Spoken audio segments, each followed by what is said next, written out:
Bralke, bralci, živjo! To je moja nova knjiga. Poglejte, kako sem lep na naslovnici. S čikom, mišicami in enim zares močnim motorjem, ki sem si ga od brata sposodil, ampak to je druga zgodba. Skratka, vsebina je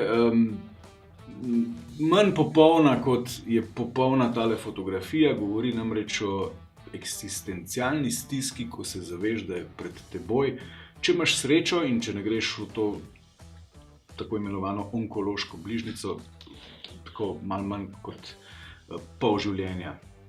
To je knjiga, ki bo ženskam pomagala brez slabe vesti prezirati moške in moškim pomagala ugotoviti, da so na svetu večji papki kot oni.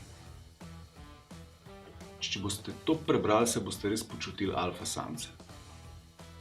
Jaz se ne. Več.